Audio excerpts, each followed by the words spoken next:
정형외과 진료보자 이조시 근육과 결합조직 처치 관련된 내용들을 진행할까 하는데요. 이, 부, 이 부분에서는 뭐 연부조직 손상과 이어져 있기 때문에 뭐 특별하게 설명할 것들은 전혀 없을 것 같습니다. 그나마 좀 볼만한 것들이 뭐가 있느냐, 이제 혈전 관련된 내용들이 있거든요. 연부조직 손상 같은 경우에는 이 혈관들이 뭐 불포되어져 있기 때문에, 이 손상 여부에 따라서 혈관이 어떤 혈관들이 다쳤느냐, 그리고 이 혈관의 크기가 얼만큼 되느냐에 따라서 출혈량이 좀 많아질 수 있다는 점, 그로 인해 저혈량과 관련된 혹은 저혈량증을 유발할 수 있다는 점 좀 보셔야 될 것 같고요. 그리고 뭐 근육, 힘줄, 인대 손상 관련된 내용들이 쭉 써져 있는데요. 이때도 여러분들이 중요하게 보셔야 될 것은 뭐냐? PMS입니다. PMS. PMS가 항상 중요하게 여겨진다라고 이해해 주시면 될 것 같고, 추가적으로 보셔야 될 건 처치는, 평가는 PMS, 처치는 나이스 해주시면 됩니다. 휴식을 취해주고, 어, 냉각법을 적용시켜 주시고, 붕대를 사용해서 압박을 해주신 다음에 심장 높이보다 위로 올려주시는 이 거상법을 이행해 주시면 처치는 끝난다라고 이해해 주시면 될 것 같고요. 이 책에서도 그런 이야기를 해줄 거예요. 붕대 감았죠, 냉각 처치했죠, 뭐 그리고 뭐 이런 것들이 있긴 하지만 사지를 올려놓는다. 이게 CIE입니다. 레스트는 뭐 휴식이야. 당연히 환자가 아프면 그 아픈 부위를 사용하지 않을 거니까 자연스럽게 이행된다라고 보시면 되는 거고, 여러분들 해야 될 거는 요거 라이스가 이행되어야 된다. 기억해 주시면 될 것 같고, 추가적으로 이제 S가 붙을 수 있어요. 라이시스라고 해서 여기 S가 붙을 수 있는데, 이제 스프린트 부목이 되겠죠. 부목도 이 어, 인대 손상에, 심줄 손상에 사용될 수 있습니다. 당연히 사용되어야 될 시기가 있을 수 있어요. 특히 이제 여러분들이 빔이라고 이야기하는 염자 같은 경우에 3도나 2도 같은 경우에는 부목을 되는 것이 환자에게 훨씬 더 손상을 얇아시키는데, 그리고 환자의 손상을 조금 더 감소시키는데 훨씬 더 유리할 수 있다라고 보시면 될 것 같고요. 이거는 조금 응급구조사하고 조금 달라지는 내용일 것 같긴 한데, 그래도 조금 책이 써져 있으니까 보실만한 내용이 뭐가 있느냐. 48시간, 48시간 후에는 따뜻하게 해야 된다는 거. 요거 조금 기억해 보실 필요가 있어요. 이거는 응급구조사로서의 활동이라기보다는, 실제 일상생활에서 여러분들 다쳤을 때, 여러분들 스스로 다쳤을 때 적용해 볼 만합니다. 그래서 다친 시간 이후로 48시간 기준을 해가지고 48시간 전이다라고 하게 되면 냉찜질하는 것이 좋고요. 48시간이 넘었다라고 했을 경우에는 온찜질을 하시는 것이 좋습니다. 그러면 혈액순환이 활발해지면서 상처 수복이 잘 되겠다. 손상 회복이 좀 더 잘 빠르게 일어나겠다라고 이해해 주시면 될 것 같고요.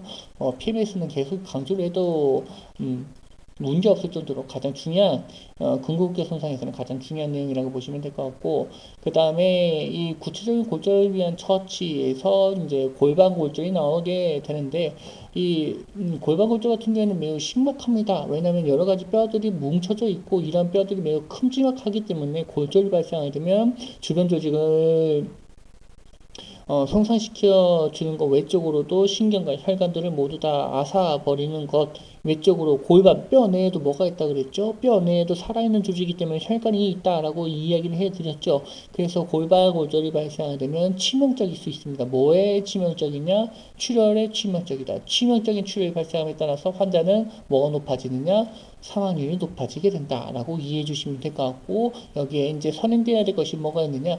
고충격의 에너지란 말이 있는데, 골반골절은 앞서 얘기했던 것처럼 여러 가지 뼈들이 뭉쳐져 있는데 이 뼈들이 매우 크다라고 이야기를 해드렸습니다. 그렇기 때문에 이 빈 뼈들을 부러뜨리려면 뭐가 강해야 되겠죠? 충격 에너지가 강해야 되겠죠. 그래서 쉽게 부러지는 뼈들은 아니다라고 이해해 주시면 되는 겁니다.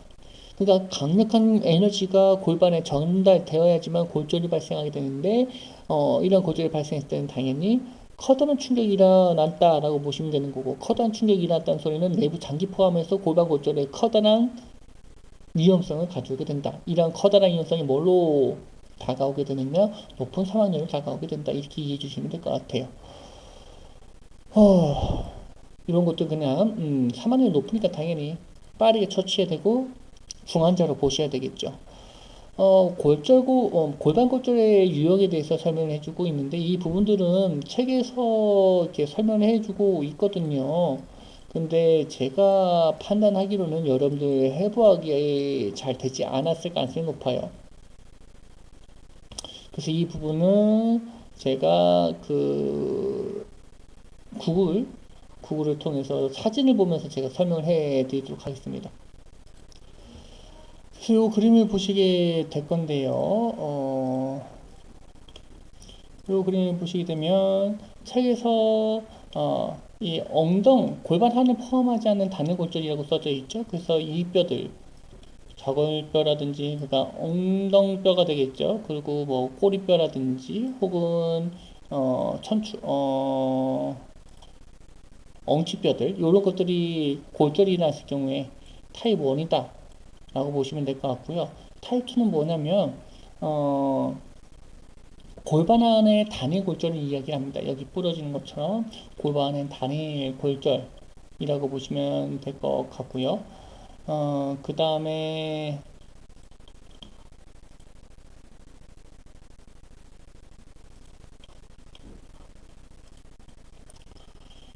화면 조절을 조금 해서요. 이 글씨하고 잘 여러분들이 연관이 안 될 것 같아서. 자, 그래서 두 번째 골절 같은 경우는 골반 하나에 발생하는 단일성 파열이다. 그래서 이쪽 부위, 골반 안을 형성하고 있는 이쪽 부위에서 골절이 발생하는 것이 이제 이 유형 2번이다라고 이해해 주시면 될 것 같고요. 그 다음에 이제 타입 3는 유형 3번은 다발성 골정이 유형 3번이다 라고 이렇게 이해해 주시면 될 것 같습니다. 위에 그림만 조금 보고 넘어가셔도 되고 뭐 밑에 것도 보셔도 크게 상관은 없습니다. 동일한 내용들이기 때문에 그냥 이렇게 그림을 보고 이해해 주시면 될 것 같아서 이렇게 이해해 주시면 될 것 같고, 그럼 나머지 네 번째는 무엇이냐면 이제 아스타블람 프랙처가 되는 건데 아스타블라 같은 경우에는 말 그대로 절구골절이거든요. 요거 그림 보시면 되겠네요. 그죠? 이 고관절 현상하고 있는 이쪽 부분이 되겠죠. 고관절을 형성하고 있는 이 부위에서의 골절이 네 번째 유형이 되겠다라고 이해해 주시면 될 것 같습니다. 그래서 1번, 2번, 3번으로 갈수록 더욱더 심해지지만 4번에서는 더욱더 심해지는 건 아니죠. 다른 형태의 골절이라고 보시면 될 것 같고요. 그래서 뭐 이렇게 나누면 안 되겠지만 가장 심각한 거는 세 번째입니다. 세 번째. 요 세 번째 가장 심각하다. 다시 책을 좀 크게 만들게요. 세 번째 유형이 가장 심각한 환자다라는 점 기억해 주시면 될 것 같아요. 숫자가 증가할수록 심각한 건 아니고요. 그 다음에 그 아래에 있는 내용들은 뭐냐? 앞서 얘기했던 것처럼 뭐 골반 골절이 하나만 일어날 수도 있겠지만 워낙에 큰 충격 에너지를 가지고 있기 때문에 다른 부위에서 그러니까 다발성으로 골절이 일어날 수 있다는 점을 여기서도 설명을 해주고 있는 거고요. 보통 두 곳에서 골절이 발생한다는 점. 보통이란 말은 그럴 수도 있고 아닐 수도, 그러니까 대부분에 속하는 상황이겠죠. 뭐 이런 얘기들은 계속했던 내용들이라서 그 내부 손상 관련된 내용들도 좀 언급을 해 드렸죠. 그 다음에 또 하나 보셔야 될 거는 뭐냐면 이 부분입니다. 뭐 영준하는 말이 있는데 일반적으로 혈액이 하지에 있다가 다시 심장으로 돌아가기 위해서 하지서부터 다시 위쪽 올라가야 됩니다. 뭘 이겨내고요? 중력을 이겨내고 올라가야 됩니다. 그래서 해부에서 배웠겠지만, 이 하지에 있는 정맥들은요, 이렇게 되어져 있습니다. 판막들이 있어요. 그래서 혈액이 위로 올라왔다가 다시 내려갈 때 이 판막위에서 쭉 아래 계속 내려가는 것이 아니라 이 판막위에서 여기 머물러 있다가 다시 한번 뭐 허벅지에 있는 근육이 사용되거나 다리를 움직일 때 이 정력이 다시 위로 올라가게 되고 중간에 있는 또 판막에 의해서 또 위쪽으로 머물게 되는 것. 이런 것이 이제 전맥 판막의 역할이라고 보시면 되는 건데, 문제가 되는 거는 골반 근처에 있는 이 정맥 같은 경우에는 판막이 없고 근육 조직이 조금 적기 때문에 혈액이 역류할 수 있다. 그러니까 혈액이 하지 쪽으로 내려갈 수 있겠다라는 점을 이야기해주고 있는 거고요. 그리고 또 하나 보셔야 될 것이 뭐냐? 강이라는 거. 이 강이라는 건 뭐냐? 말 그대로 공간입니다. 공간. 비어있는 공간이라고 보시면 될 것 같고요. 비어있는 공간이라는 것은 당연히 다른 무언가로 채워질 수 있다라는 이야기가 되는 겁니다. 그래서 혈관, 골반골절이 나서 주변에 있는 혈관을 찢어버리게 되면 그 혈관을 통해서 나오는 혈액이 골반에 있는 공간이나 후복막강, 그러니까 뒤쪽에 있는 복부 공간 내에 혈액이 차일 수 있다는 점, 그로 인해 중증출혈이 발생한다. 이 중증출혈로 인해서 뭐가 일어나느냐? 높은 사망률이 일어난다. 다시 되짚어 보면요. 이렇게 이해해 주시면 될 것 같고요. 뭐 당연히 이런 것들은 일어날 수 있을 것 같고요. 혈액이 하지 쪽으로 넘어가야 되는데 지속적으로 지금 피가 하지 쪽으로 넘어가는 것이 아니라 비어있는 공간 안에 차고 있는 상황이잖아요. 그래서 하지 쪽에 혈액순환 장애가 발생할 수 있다는 점 기억해 주시면 될 것 같고, 골반 내에 있는 여러 가지 생식기관이라든지 비뇨기계라든지 혹은 뭐 소화기관이라든지 이런 것들에 대한 손상도 추가적으로 발생할 수 있다라고 간단하게 이해해 주시면 될 것 같고요. 그래서 이런 골반 골절이 일어나게 되면 어떻게 처치를 해야 되느냐? 첫 번째 이제 목적에 대해서 설명해 주고 있는데, 골반 골절을 안정시키고 환자의 혈액 과정을 지지하고 외상에서 신속하게 이송하는 것. 앞서 말씀드린 것처럼 환자의 출혈로 인해서 사망한다고 말씀드렸잖아요. 그래서 이 혈액 쪽을 안정시켜 줌에 따라서 환자의 소생률을 높여주게 되는 거고, 골반 골절을 안정시키는 이유는 골반 골절이 안정화되지 않고 그냥 그대로 바로 이송해 버리게 되면 이 부러진 뼈들이 서로 어긋나거나 혹은 추가적인 움직임이 발생하면서 지속적으로 손상을 유발할 수 있게 되겠죠. 그로 인해 추가적인 통증, 추가적인 손상, 추가적인 출혈이 일어나게 되는 거고요. 그래서 안정화시키는 것을 우선적으로 목표로 잡으셔야 되는 거고, 그 다음에 이제 혈액학적인 안정과 이송이 이루어져야 되겠다라고 보시면 되는 건데, 이런 처치에 사용되는 장비들은 상품화되어져 있는 경우가 많이 있어요. 그래서 보시는 것처럼 마치 벨트처럼, 매우 큰 벨트처럼 되어져 있죠. 부러진 골반이 벌어지지 않고, 계속 이 형태를, 일반적인 형태를 유지할 수 있도록 이 벨트 형태를 묶어주는, 샘 끈이 있고요. 스트랩이 있고요. 그 다음에 골반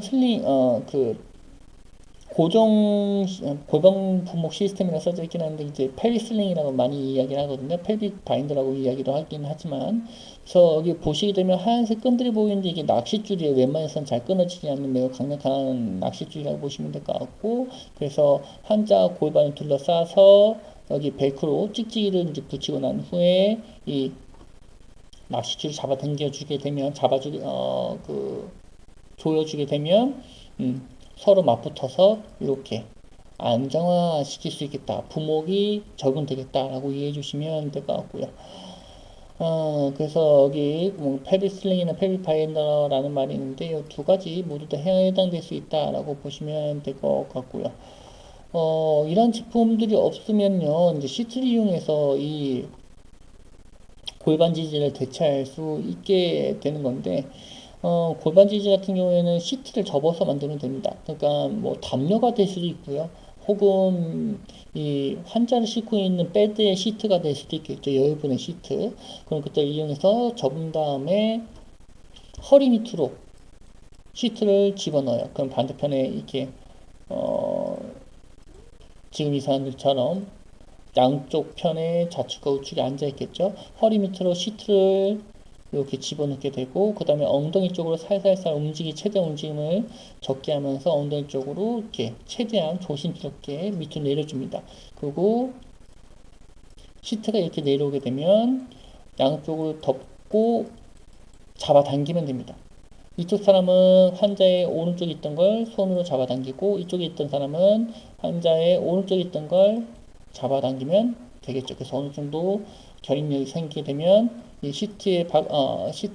환자의 가운데에서 묶어 주시면 되겠습니다. 뭐 묶지 않더라도 고정할 수 있는 어떤 방법을 사용하더라도 상관은 없습니다. 묶는 걸 가장 많이 사용하게 된다라고 보시면 될 것 같고요.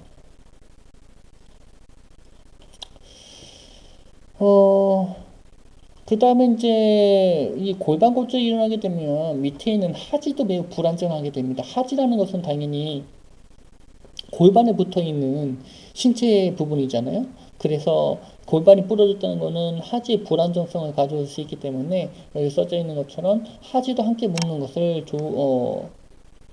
처치에 포함시켜야 된다는 점 기억해 주시면 좋을 것 같고, 여기서 환자 다리 사이에 왼쪽과 오른쪽 다리 사이에 담요를 집어넣어 주셔야 돼요. 안 그러면 담요를 이렇게 다리를 묶으실 때 무릎이 맞닿게 되면서 또 환자가 불편함을 호소하는 경우가 있고, 그리고 다리를 모으는 순간 매우 불편함 느낄 가능성이 높고요. 그리고 이 모으는 것 자체가 골반에 또 영향을 줄 수 있기 때문에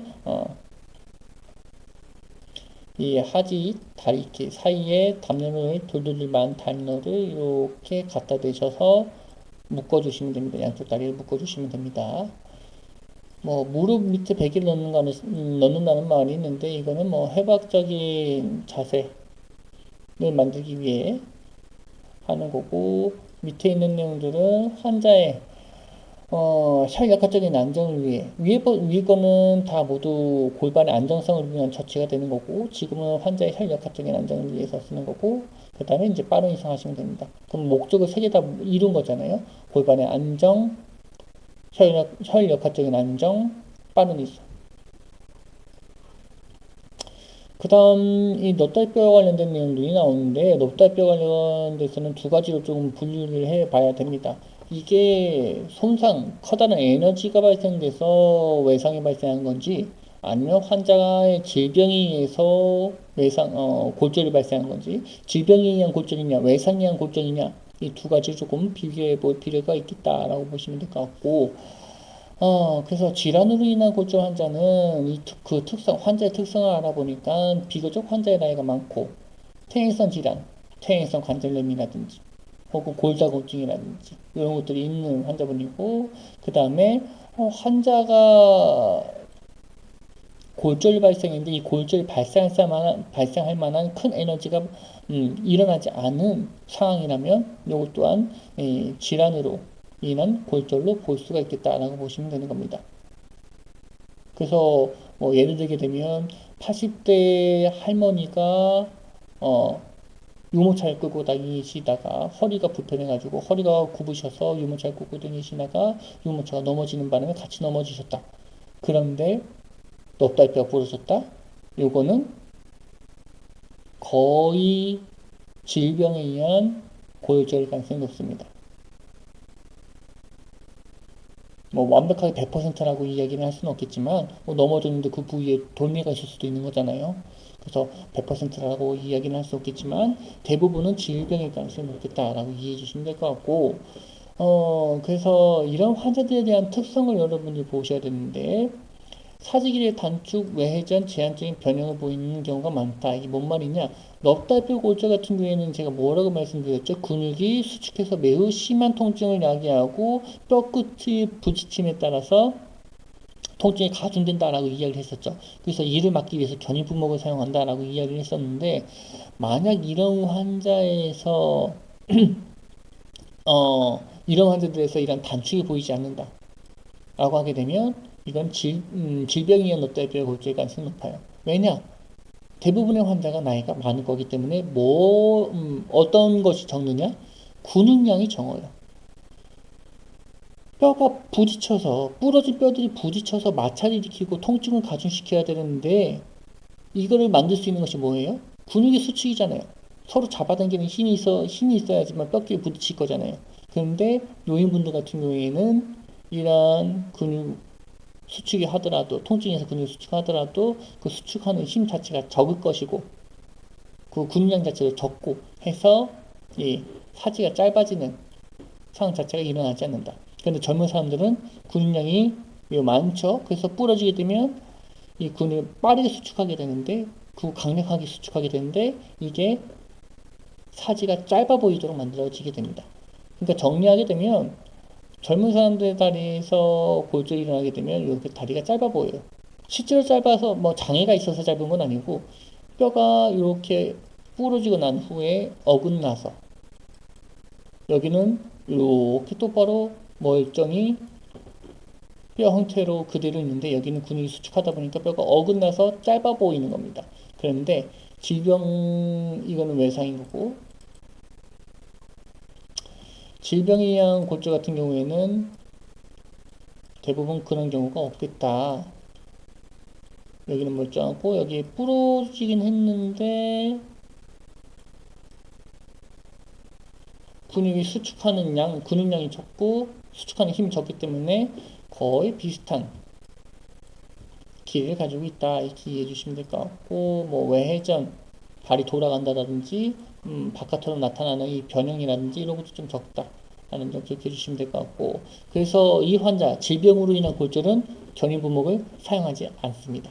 견인부목은 뭐 때문에 사용한다고 그랬죠? 근육 수축해서 통증을 유발하기 때문에 사용한다고 했는데, 근육 수축하지 않고 추가적인 통증이 일어나지 않기 때문에 사용하지 않는다. 이렇게 이해해 주시면 될 것 같고요. 그래서 발간한 상태 그대로 고정하고 안전하게 이송한다. 견인부목 사용할 필요 없고요. 그래서 긴 척추고주파량 환자에 올려놓고 패딩하고 이런 것도 이용해서 패딩하고 난 후에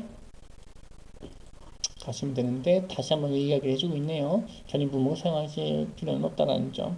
근데 외상으로 인한 골절 같은 경우에는 앞서 말씀드린 것처럼 매우 심한 통증을 호소하고 있기 때문에 견인부목이 필요하게 됩니다. 견인부목은 근데 어디서만 사용한다고요? 중간 몸통에서 발생된 골절에서만 사용 가능하다는 점 강조를 해드려야 될 것 같고, 여기에 추가적으로 골반 골절이나 무릎 골절이나 정강이뼈 골절, 발 손상이 있으면 금기입니다. 발을 잡아당겨서 견인력을 유지해 주는 건데 무릎에 손상이 있어요. 그러면 견인하는 순간 무릎이 똥깡 하고 더 많이 부러지거나 완벽하게 분리가 되겠죠. 골반도 마찬가지입니다. 잡아당기는 순간 골반하고 넙다리뼈의 분리가 더 심각해질 거고요. 정강이도 마찬가지인 거고 발도 마찬가지인 거고요. 그래서 앞서 말씀드린 것처럼 다시 한번 정리해 드리는데, 견인부목은 넙다리뼈 중간 몸통뼈의 단일 골절일 때 사용 가능하겠다. 그렇게 이해해 주시면 될 것 같습니다. 그 다음 근위부 골절, 그러니까 골반 골절 근처에서 발생되는 이 골절 같은 경우에는 대부분 질환으로 인한 골절의 가능성이 높겠다라고 보시면 될 것 같고요. 근위부 골절 같은 경우에는 관절 부위 80 이내이기 때문에 견인부목이 불가능하다. 관절 처치처럼 해주시면 된다라고 이해해 주시면 될 것 같고요. 그 다음에 몸통 중각부 같은 경우에는 매우 심한 에너지를 가지고, 충돌 에너지를 가지고 발생하기 때문에, 출혈 또한 혹은 손상 또한 매우 심각하다라는 점 기억해 주셔야 될 것 같습니다. 그리고 그 원위 부위, 무릎 관절이죠. 이제 고관절이 아니라 그 엉덩관절이 아니라 무릎 관절 부위에서 발생되는 골절 같은 경우에는 혈관신경 결합 조직의 손상이 좀 심할 수 있다는 점 기억해 주시면 될 것 같고, 그래서 상황에 따라 관절의 탈구나 내부 손상이 일어날 수 있다는 점도 꼭 기억해 주셔야 됩니다. 자, 다시 한번 강조를 하는데, 고관절 손상이나 골반 손상이 없는, 그러니까 단순하게 넙다리뼈 중간 몸통 골절만 있는 경우에는 견인부목이 가장 효과적인 부목이지만, 이 몸통 부위하고 무릎이 손상했다? 그러면 견인부목 사용 불가입니다. 강조 다시 한번 해드리고요.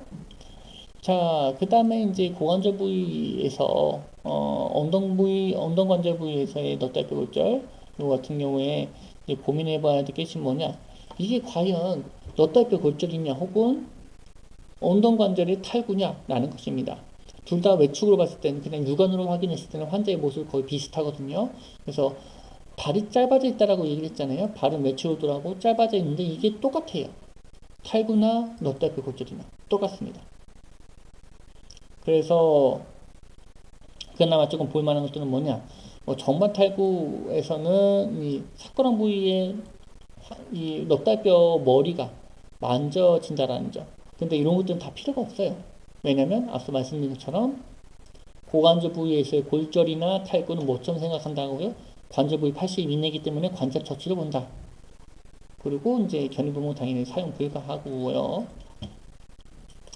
그 다음에 보셔야 될 것이 이제 단순 납달뼈가 있죠. 몸통 부위에 이제 납달뼈가 되는 건데, 당연히 PMS 하시고 견인분목 하시면 됩니다. 견인분목과 관련된 내용들이 쭉 써져 있는데, 여러분 눈을 한 번쯤 보시고 넘어가시면 될 것 같고, 이러한 이 견인분목을 사용하는 방법에 대해서는 여러분들하고 직접적으로 만나는 날 제가 시범을 보인다거나 혹은 동영상으로 대체하도록 하겠습니다. 그럼 견인부목을 사용할 때 어떤 것들이 이제 견인력의 기준점이 되느냐? 환자의 반응, 통증이라고 보시면 됩니다. 그 사진에서 보셨던 것처럼 도르를 이용해서 계속 잡아당기게 되는데, 감게 되는데, 환자에게 계속 물어보는 거예요. 감을 때마다. 감고 난 후에 환자의 통증이 사라졌느냐, 괜찮아졌느냐, 계속 물어보면서 환자가 통증이 좀 나아졌다, 괜찮아졌다, 라고 했을 경우에는 그대로 견인을 멈추고 그 견인력을 유지해주면 된다라고 이해해 주시면 될 것 같고요. 여기 써져 있는 것처럼요.